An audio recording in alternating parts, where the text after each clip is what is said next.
And now, my brother, we came over to a quiet place. Uh, where did you get the knowledge that you got to point us in a better direction than we are traveling, even the ones that our so-called spiritual leaders are directing us? Where did you get this level of knowledge, my brother? Well, a lot of reading for myself. My mentors when I was coming up were people like James Baldwin, Richard Wright, Malcolm X, Dr. King, all the female leaders who were around at that time. And it got me to thinking that what was the real problem? What was the real problem in this country? And I started to investigate because at that time, you know, there were a lot of revolutions going on in Africa. And I needed to find out why there were revolutions going on in Africa. And the people were fighting to end colonialism. They were fighting to end imperialism, the exploitation of the natural resources and human resources of our country. That's our country, okay? And so it led me to understand what these systems are. So we have capitalism, we have imperialism, we have colonialism. We see it playing out not only in the United States, but all around the world. Right now in Nigeria, the United States is controlling the oil, okay? And fermenting divisions among the different tribes in Nigeria and other African nations. So when I started to study and try to figure out what's going on, the pieces started to fall into place. Let me interrupt you and ask you this question. Is the same thing happening in Somalia with the cold hand? Yeah, it's the same thing. You have the same imperialist, colonialist nations. France, England, Germany, the United States, Belgium, all these countries, okay? This is the reason for World War I and World War II. Okay, people don't want to understand this. They don't want to touch this because they've been told, they've been raised to believe that this is the only system in the world. And that is the best. Yeah, and it's the best, okay? And what the ruling 1% is realizing now is that people are questioning this and they're running scared. If you turn on MSNBC, you'll see the 1% talking about how you know, you people don't need to be against us. You need to try to be like us. No, we'll never be like you because you exploit the natural resources of this earth to stay rich, to remain rich. Why do you think you got all these wars going on? We're fighting 2 wars. 2 wars at the same time. That is as ridiculous as the amount of time it's taken these people to come to a verdict in this case. Once again, my beautiful brother, let me ask you another question. I appreciate that, but I want you to tell me, why is it that what you are saying here right now is so important? Why do you think that CNN or some of the big news medias, even here in Jacksonville, if you got this level, why don't they call you in and interview you? Have they ever had you on a platform of any kind? No. And the reason is clear. Yeah. Okay. If you turn on the media, any media, and I want people to stop calling the media liberal. The media is not liberal. Yes, sir. The media is brought to you by Procter & Gamble. Yes, sir. AT&T, Comcast. When you are being paid millions of dollars, okay, to broadcast news, so to speak, and shows, you're going to broadcast what they want. And let me run it to you like this.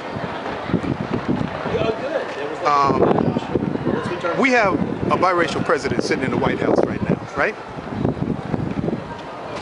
He got millions of dollars from the 1% to run for office.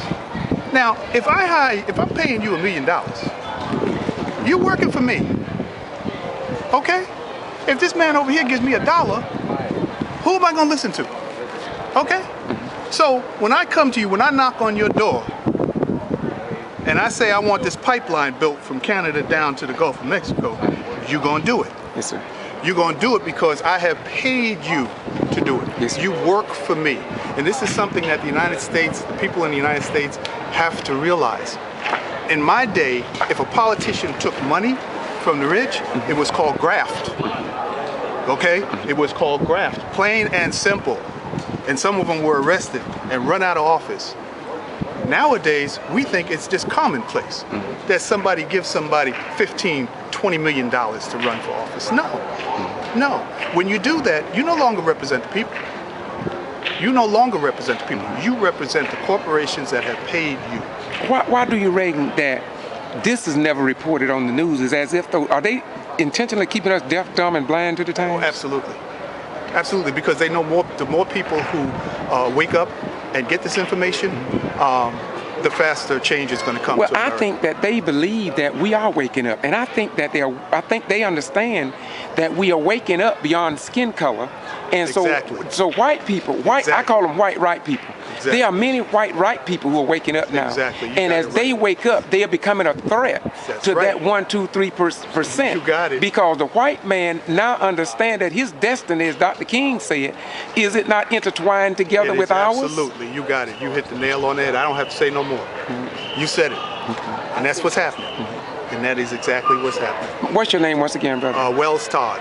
Well, Mr. Todd, will you join me on Boston G.B.R. And from time to time, I would like to do other interviews with you over the phone so we can Anytime. have a monthly or weekly talk so we can share with the American people what the traditional news media will not report. Right. I am under a 250 or 60-day trespass without justification or And that's a notification shame. in-laws. And that's because you're bringing the truth to the people. Yes, sir.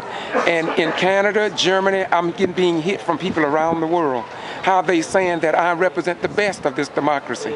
Yet there are those who I'm sure going to associate you as a threat because, like Dr. King, you are giving a life-giving message. Would you please do more? I would like to say one thing. Yes, sir. That is never quoted by Dr. King. Yes. And that when he said this at the Riverside Church in New York, a year before his assassination, he gave a speech. It was an anti-war speech against the war in Vietnam. And he said the United States is the greatest purveyor of violence in the world today. Yes. And I believe that that speech was what got King assassinated. Yes, sir. Because Dr. King was bringing the message Yes, sir. of what this system is truly about. Yes, sir. To his people. Yes, It sir. had moved beyond civil rights. Yes, sir. It had moved beyond being able to drink out of a water fountain Yes, as sir. a white person. It had moved to the heart of the issue, the systemic problem that exists in America, Yes, sir. and that's capitalism. Yes, sir. One other thing also, since you quoted one, I would say another one that people seem to forget, and that is what he said to Halle Belafonte. He said that, I am afraid that I've led my people into a burning house. And when he said that, Halle Belafonte turned to him and asked, so what must we do? And Dr. King responded, we all must become firefighters and put the fire out. And that's what has happened in this nation I today. think each great leader Yes, sir. has had to come to that realization Yes, sir. about what the real threat is here. Yes, sir. It's a systemic problem. Yes, sir. They've all come to that conclusion, whether it be Dr. King, Yes, sir. Patrice Lumumba, Yes, sir. Maurice Bishop, Yes, sir. first Prime Minister, freely elected Prime Minister of Grenada, Yes, sir. whether it be Salvador Allende Yes, sir. in Chile, Yes, sir. or the Castro, Yes. the Cuban Revolution. Yes. Okay, Yes. they all came to that realization Yes. somewhere down the line. Okay, that is capitalism, colonialism, and imperialism. Yes, sir. That has to go. Yes, sir. And they were willing to give up their lives for that. Yes, sir. Thank you, my beautiful brother. Thank you. On the streets of Jacksonville, Florida. And before we close this out, there's one other thing that I got to back up and do. If you all don't mind. It's okay, brother, because it's all about us. It's okay.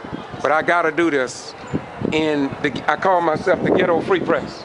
We report what others get out of your way. Once again, this is George Foster Rhymes down here at Big Jack, they call it, Duval County Courthouse. Thank you, my beautiful brother.